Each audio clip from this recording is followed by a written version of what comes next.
Livro 50 anos depois, por Francisco Cândido Xavier, pelo Espírito Emmanuel.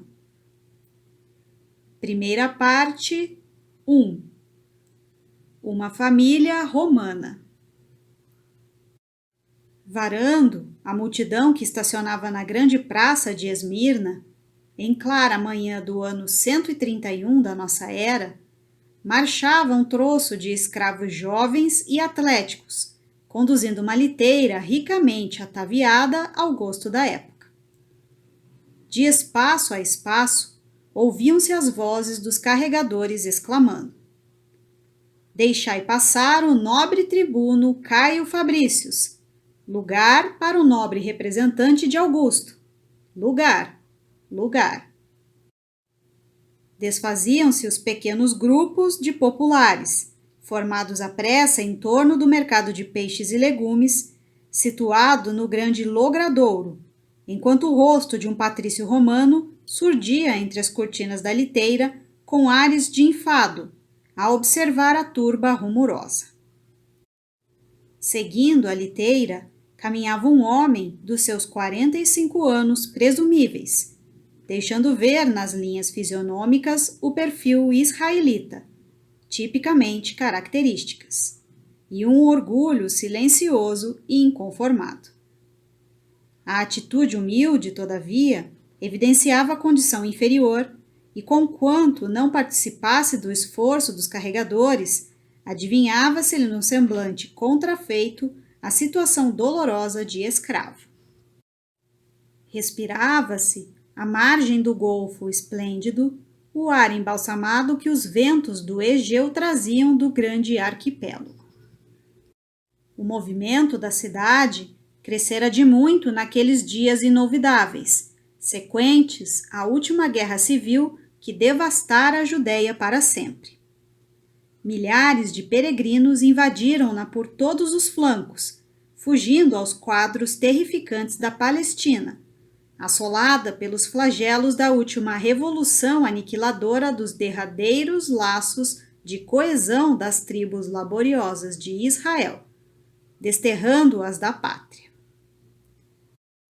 Remanescentes de antigas autoridades e numerosos plutocratas de Jerusalém, de Cesareia, de Betel e de Tiberíades, ali se acotovelavam famélicos, por subtraírem-se aos tormentos do cativeiro após as vitórias de Júlio VI Severo, sob os fanáticos partidários do famoso Bar Koziba. Vencendo os movimentos instintivos da turba, a liteira do tribuno parou à frente de soberbo edifício, no qual os estilos gregos e romanos se casavam harmoniosamente. Ali estacionado, foi logo anunciado no interior, onde um patrício relativamente jovem, aparentando mais ou menos 40 anos, o esperava com evidente interesse. "Por Júpiter!" exclamou Fabrícios, abraçando o amigo Elvídio Lúcius. "Não supunha encontrar-te nessa plenitude de robustez e elegância de fazer inveja aos próprios deuses." "Ora, ora!" replicou o interpelado, em cujo sorriso se podia ler a satisfação que lhe causavam aquelas expansões carinhosas e amigas. "São milagres dos nossos tempos. Aliás, se há quem mereça tais gabos, és tu, a quem Adonis sempre rendeu homenagens." Neste interim, um escravo ainda moço trazia a bandeja de prata, onde se alinhavam pequenos vasos de perfume e coroas da época, adornadas de rosas. Elvídio Lúcius serviu-se cuidadosamente de uma delas, enquanto o visitante agradecia com um leve sinal de cabeça. "Mas ouve", continuava o anfitrião, sem dissimular o contentamento que lhe causava a visita. "Há bastante tempo aguardamos tua chegada, de maneira a partirmos para Roma com a brevidade possível. Há 2 dias que a galera está à nossa disposição, dependendo a partida tão somente da tua vinda." E batendo-lhe amistosamente no ombro, rematava: "Que demora foi esta?" Bem sabes, explicou Fabricius, que sumariar os estragos da última revolução era tarefa assaz difícil para realizar em poucas semanas, razão pela qual, apesar da demora que te referes, não levo ao governo imperial um relatório minucioso e completo, mas apenas alguns dados gerais. E a propósito da Revolução da Judéia, qual a tua impressão pessoal dos acontecimentos? Caio Fabricius esboçou um leve sorriso, acrescentando com amabilidade. Antes de dar minha opinião, sei que a tua é a de quem encarou os fatos com maior otimismo. Ora, meu amigo, disse Ovídio como a justificar-se.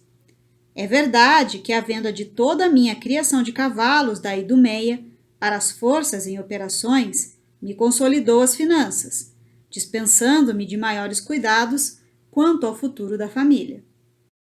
Mas isso não impede a penosa situação dessas milhares de criaturas que se arruinaram para sempre. Aliás, se a sorte me favoreceu no plano de minhas necessidades materiais, devo principalmente à intervenção de meu sogro, junto do prefeito Lólio Úrbico. O censor Fábio Cornélio agiu assim tão decisivamente a teu favor? Perguntou Fabricius, algo admirado. Sim. Está bem, disse Caio já despreocupado. Eu nunca entendi patavina da criação de cavalos da Idumeia ou de bestas da Ligúria. Aliás, o êxito dos teus negócios não altera a nossa velha e cordial amizade. Por Pólux, não há necessidade de tantas explicações nesse sentido. E depois de sorver um trago de Falerno solicitante serviço, continuou como que analisando as próprias reminiscências mais íntimas. O estado da província é lastimável, e, na minha opinião, os judeus nunca mais encontrarão na Palestina o benefício consolador de um lar e de uma pátria. Em diversos recontros, morreram mais de 180 mil israelitas, segundo o conhecimento exato da situação. Foram destruídos quase todos os burgos. Na zona de Betel, a miséria atingiu proporções inauditas. Famílias inteiras, desamparadas e indefesas, foram covardemente assassinadas. Enquanto a fome e a desolação operam a ruína geral, chega também a peste, oriunda da exalação dos cadáveres insepultos. Nunca supus rever a Judéia em tais condições. Mas a quem deveremos inculpar do que ocorre? O governo de Adriano não se tem caracterizado pela retidão e pela justiça? Perguntou Elvídio Lúcio com grande interesse. Não posso afirmá-lo com certeza, revidou Fabricius, atencioso. Todavia, considero pessoalmente que o grande culpado foi Tineio Rufus, legado pró-pretor da província. Sua incapacidade política foi manifesta em todo o desenvolvimento dos fatos. A reedificação de Jerusalém como o nome de Elia Capitolina, obedecendo aos caprichos do imperador, apavora os israelitas, desejosos todos de conservar as tradições da cidade santa. O momento requeria um homem de qualidades excepcionais à frente dos negócios da Judéia. Entretanto, Tineu Rufus não fez mais que exacerbar o ânimo popular com imposições religiosas de todos os matizes, contrariando a clássica tradição de tolerância do império nos territórios conquistados. Elvídio Lúcio ouvia o amigo com singular interesse, mas, como se desejasse afastar de si mesmo alguma reminiscência amarga, murmurou. Fabricius, meu caro, tua descrição da Judéia me apavora o espírito. Os anos que passamos na Ásia Menor me devolvem a Roma com o coração apreensivo. Em toda a Palestina, campeiam superstições totalmente contrárias às nossas tradições mais respeitáveis. E essas crenças estranhas invadem o próprio ambiente da família, dificultando-nos a tarefa de instituir a harmonia doméstica. Já sei, replicou o amigo solicitamente. Queres aludir, com certeza, ao cristianismo, com suas inovações e os seus asseclas. Mas, ajuntou Caio, evidenciando uma intenção mais íntima, acaso Alba Lucínia teria deixado de ser a segurança vestalina de tua casa? Seria possível? Não, replicou Elvídio, ansioso por se fazer compreendido. Não se trata de minha mulher, sentinela avançada de todos os feitos da minha vida, há longos anos, mas de uma das filhas que, contrariamente a todas previsões, imbuiu-se de semelhantes princípios, causando-nos os mais sérios desgostos. Ah, lembro-me de Ovídia e de Célia, que em meninas eram bem 2 sorrisos dos deuses na tua casa, mas tão jovens e dadas assim a cogitações filosóficas? Elvídia, a mais velha, não se impregnou de tais bruxarias, mas a nossa pobre Célia parece bastante prejudicada pelas superstições orientais, tanto que, regressando a Roma, tenciono deixá-la em companhia de meu pai por algum tempo. Suas lições de virtude doméstica hão de renovar-lhe o coração, segundo cremos. É verdade, concordou Fabrícius. O venerando Quinéio Lúcius reformaria para as tradições romanas os sentimentos mais bárbaros de nossas províncias. Fizera-se ligeira pausa na conversação, enquanto Caio tamborilhava com os dedos, dando a entender a sua preocupação, como se evocasse alguma dolorosa lembrança. Elvídio, murmurou o tribuno fraternalmente, teu regresso a Roma é de causar apreensões aos teus verdadeiros amigos. Recordando teu pai, lembro-me instintivamente de Silano, o pequeno enjeitado que ele chegou quase a adotar oficialmente como o próprio filho, desejoso de libertar-te da calúnia a ti imputada no albor da mocidade. Sim, disse o anfitrião, como se houvera repentinamente despertado. Ainda bem que não desconheces ser caluniosa a acusação que pesou sobre mim. Aliás, meu pai não ignora isso. Apesar de tudo, teu venerável genitor não hesitou em cumular a criança, a ele encaminhada com o máximo de carinhos. Depois de passar nervosamente a mão pela fronte, Elvídio Lúcius assentou. E Silano, sabes o que é feito dele? As últimas informações davam-no como incorporado às nossas falanges que mantêm o domínio das Galhas, como simples soldado do exército. Às vezes, ajuntou Elvídio preocupado, tenho pensado na sorte desse rapaz, pupilo da generosidade de meu pai, desde os tempos de minha juventude. Mas, que fazer? Desde que me casei, tudo fiz por trazê-lo à nossa companhia. Minha propriedade da Idumeia poderia proporcionar-lhe uma existência simples e liberta de maiores cuidados, sob a minha vista atenta. Todavia, Alba Lucínia se opôs terminantemente aos meus projetos, não só recordando os comentários caluniosos de que fui alvo no passado, como também alegando seus direitos exclusivos à minha afeição, pelo que fui compelido a conformar-me, levando em conta as nobres qualidades da sua alma generosa. Bem sabes que minha esposa deve receber as minhas atenções mais respeitosas. Não tenho remédio senão aceitar de bom grado as suas afetuosas imposições. Elvídio, bom amigo, exclamou Fabrícius, demonstrando prudência. Não devo nem posso interferir na tua vida íntima.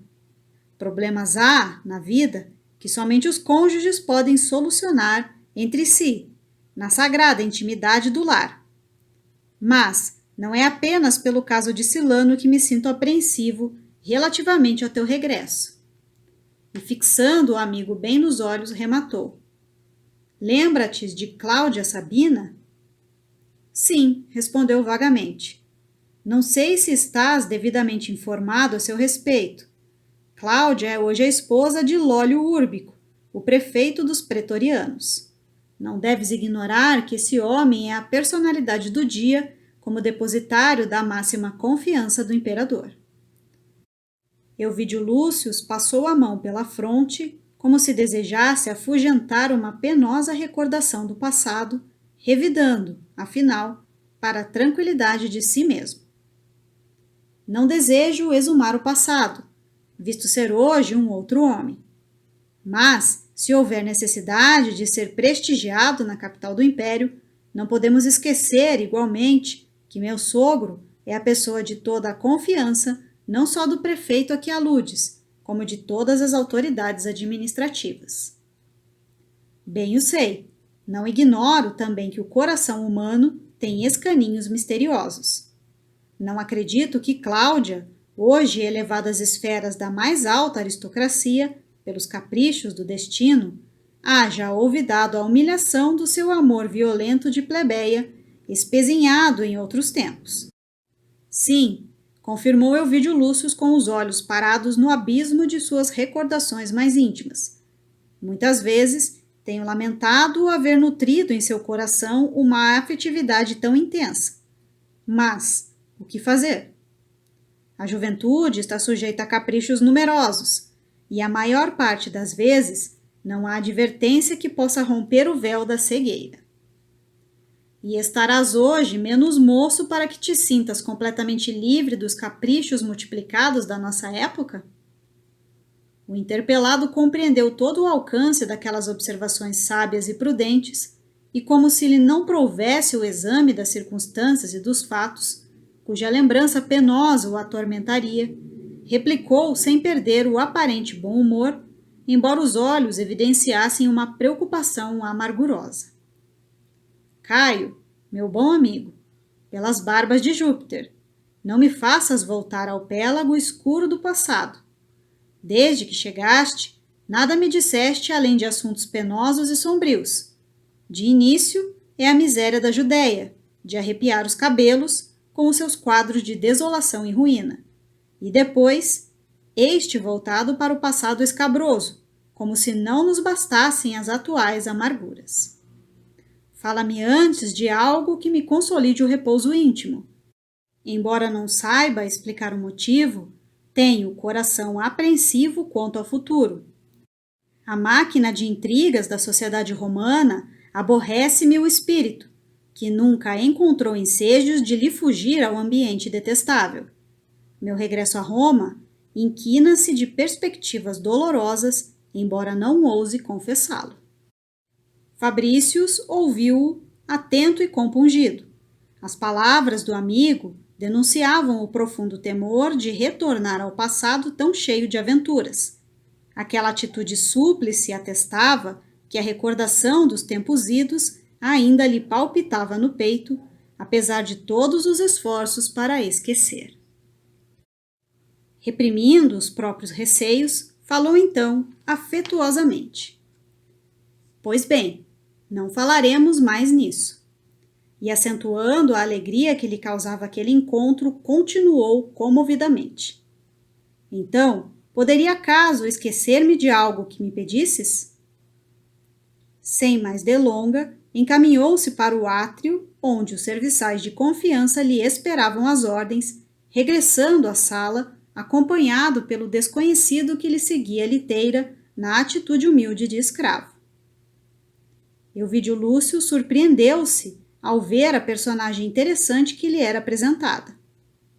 Identificara imediatamente sua condição de servo, mas o espanto lhe provinha da profunda simpatia que aquela figura lhe inspirava.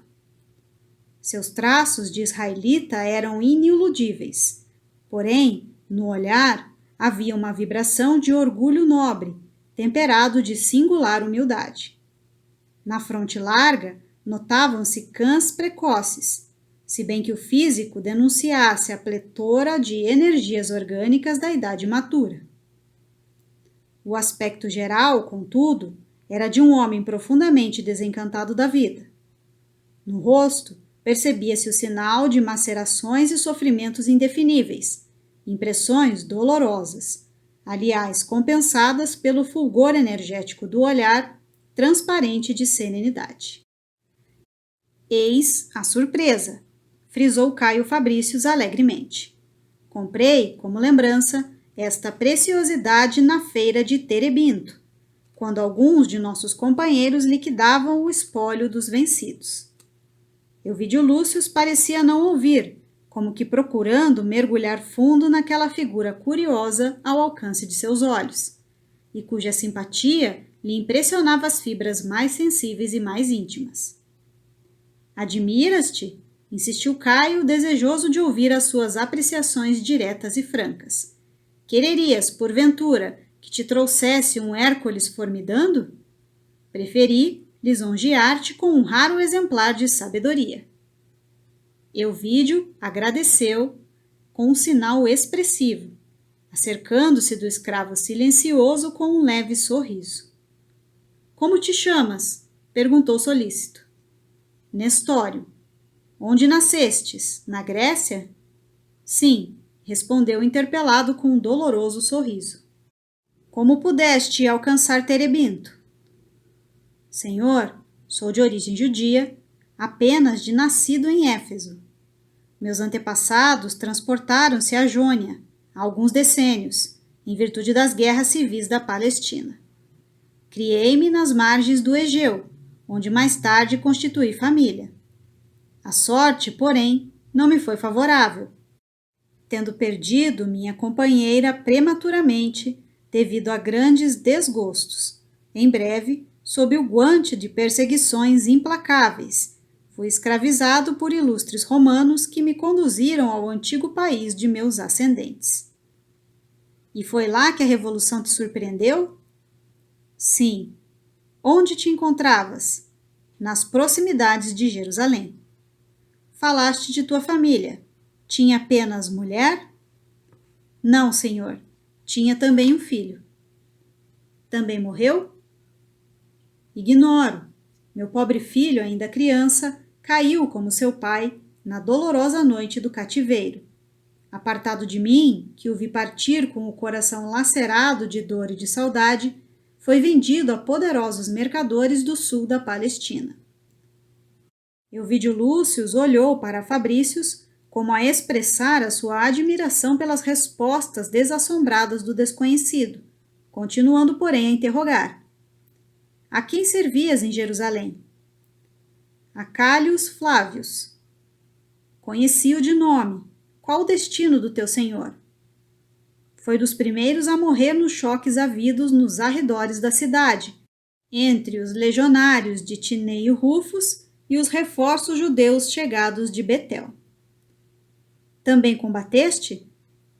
Senhor, não me cumpria combater senão pelo desempenho das obrigações devidas àquele que, conservando-me cativo aos olhos do mundo, há muito me havia restituído à liberdade junto de seu magnânimo coração. Minhas armas deviam ser as da assistência necessária ao seu espírito leal e justo. Cálios Flávios não era para mim o verdugo, mas o amigo e protetor de todos os momentos. Para meu consolo íntimo, pude provar-lhe a minha dedicação quando lhe fechei os olhos no alento derradeiro. Por Júpiter! Exclamou Euvídio, dirigindo-se em alta voz ao amigo. É a primeira vez que ouço um escravo abençoar o senhor. Não é só isso, respondeu Caio Fabrícios bem-humorado, enquanto o servo os observava ereto e digno. Nestório é a personificação do bom senso. Apesar dos seus laços de sangue com a Ásia Menor, sua cultura acerca do império é das mais vastas e notáveis. Será possível? Tornou Euvídio admirado. Conhece a história romana tão bem quanto um de nós? Mas chegou a viver na capital do mundo? Não. Ao que ele diz, somente a conhece por tradição. Já convidado pelos dois patrícios, sentou-se o escravo para demonstrar seus conhecimentos. Com desembaraço, falou das lendas encantadoras que envolviam o nascimento da cidade famosa, entre os vales de Etrúria e as deliciosas paisagens da Campânia. Rômulo e Remo, a lembrança de Aca Larentia, o rapto das Sabinas, eram imagens que, na linguagem de um escravo, broslavam-se de novos e interessantes matizes, Em seguida, passou a explanar o extraordinário desenvolvimento econômico e político da cidade. A história de Roma não tinha segredos para seu intelecto. Remontando à época de Tarquínio Prisco, falou de suas construções maravilhosas e gigantescas, detendo-se em particular na célebre rede de esgotos a caminho das águas lodosas do Tibre. Lembrou a figura de Sérvio Túlio, dividindo a população romana em classes e centúrias. Numa Pompílio, Nemênio Agripa, os Gracos, Sérgio Catilina, Cipião Nasica e todos os vultos famosos da República foram recordados na sua exposição, onde os conceitos cronológicos se alinhavam com admirável exatidão. Os deuses da cidade, os costumes, conquistas, generais intrépidos e valorosos, eram com detalhes indelevelmente gravados na sua memória. Seguindo o curso dos seus conhecimentos, rememorou o império nos seus primórdios, salientando as suas realizações portentosas desde o faustoso brilho da corte de Augusto, as magnificências dos Césares, trabalhadas pela sua dialética fluente, apresentavam novos coloridos históricos em vista das considerações psicológicas acerca de todas as situações políticas e sociais. Por muito tempo, falara Nestório dos seus conhecimentos do passado, quando Elvídio Lúcio, sinceramente surpreendido, o interpelou.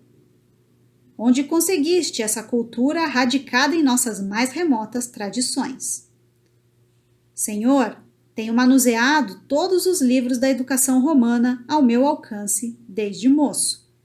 Além disso, sem que me possa explicar a razão, a capital do império exerce sobre mim a mais singular de todas as seduções.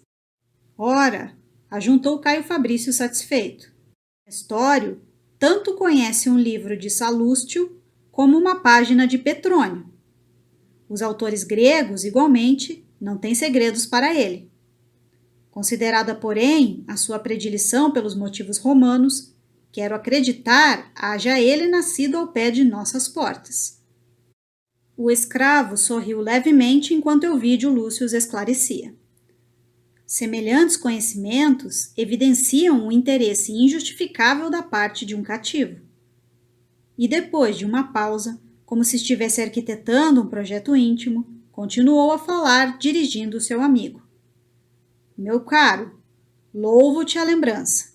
Minha grande preocupação no momento era obter um servo culto que pudesse incumbir-se de enriquecer a educação de minhas filhas, auxiliando-me simultaneamente no arranjo dos processos do Estado, a que agora serei compelido pela força do cargo. O anfitrião mal havia concluído seu agradecimento quando surgiram na sala a esposa e as filhas, num gracioso cromo familiar. Alba Lucínia, que ainda não atingira os 40 anos, conservava no rosto os mais belos traços da juventude, a iluminarem seu perfil de Madonna. Junto das filhas, 2 primaveras risonhas, seu aspecto de mocidade ganhava um todo de nobres expressões vestalinas, confundindo-se com as 2, como se lhes fora irmã mais velha, ao invés de mãe extremosa e afável. Elvídia e Célia, porém, embora a semelhança profunda dos traços fisionômicos, deixavam transparecer, espontaneamente, a diversidade de temperamentos e pendores espirituais. A primeira entremostrava nos olhos uma inquietação própria da idade, indiciando os sonhos febricitantes que lhe povoavam a alma, ao passo que a segunda trazia no olhar uma reflexão serena e profunda, como se o espírito de mocidade houvera envelhecido prematuramente. Todas as 3 exibiam graciosamente os delicados enfeites do peplum em sua feição doméstica, presos os cabelos em preciosas redes de ouro, ao mesmo tempo que ofereciam a Caio Fabrício um sorriso de acolhimento. Ainda bem, murmurou o hóspede com vivacidade própria do seu gênio expansivo, avançando para a dona da casa. O meu grande Elvídio encontrou o altar das 3 graças, entronizando-as egoisticamente no lar. Aliás, aqui estamos nas plagas do Egeu, berço de todas as divindades. Suas saudações foram recebidas com geral agrado. Não somente a Alba Lucínia, mas também as filhas se regozijavam com a presença do carinhoso amigo da família de muitos anos. Em breve, todo o grupo se animava em palestra amena e sadia. Era o burburinho das notícias de Roma, de mistura com as impressões da Idumeia e de outras regiões da Palestina, onde Ovídio Lúcio estagiara junto da família, enfileirando-se as opiniões encantadoras e íntimas acerca dos pequeninos nadas de cada dia. Em dado instante, o dono da casa chamou a atenção da esposa para a figura de Nestório, encolhido a um canto da sala, acrescentando entusiasticamente: Lucínia, eis o régio presente que Caio nos trouxe de Terebinto. Um escravo? Perguntou a senhora com entonação de piedade. Sim, um escravo precioso. Sua capacidade mnemônica é um dos fenômenos mais interessantes que tenho observado em toda a vida. Imagina que tem dentro do cérebro a longa história de Roma, sem omitir o mais ligeiro detalhe. Conhece nossas tradições e costumes familiares como se houvera nascido no Palatino. Desejo sinceramente tomá-lo ao meu serviço particular, utilizando ao mesmo tempo no apuro das instruções de nossas filhas. Alba Lucínia fitou o desconhecido tomada de surpresa e simpatia. Por sua vez, as duas jovens o contemplavam admiradas. Saindo, contudo, da sua estupefação, a nobre matrona ponderou refletidamente. Euvídio, sempre considerei a missão doméstica como das mais delicadas de nossa vida. Se esse homem deu prova dos seus conhecimentos, ter-lhes-ia dado também de suas virtudes para que venhamos a utilizá-lo confiadamente na educação de nossas filhas? O marido sentiu-se embaraçado para responder a pergunta tão sensata e oportuna, mas, em seu auxílio, veio a palavra firme de Caio que esclareceu. Eu vô-la dou, minha senhora. Se Ovídio pode abonar-lhe a sabedoria, posso eu testificar as suas nobres qualidades morais. Alba Lucínia pareceu meditar por momentos, acrescentando afinal com um sorriso satisfeito. Está bem, aceitaremos a garantia da sua palavra. Em seguida, a graciosa dama fitou Nestório com caridade e brandura, compreendendo que se o seu doloroso aspecto era, incontestavelmente, de um escravo, os olhos revelavam uma serenidade superior, saturada de estranha firmeza.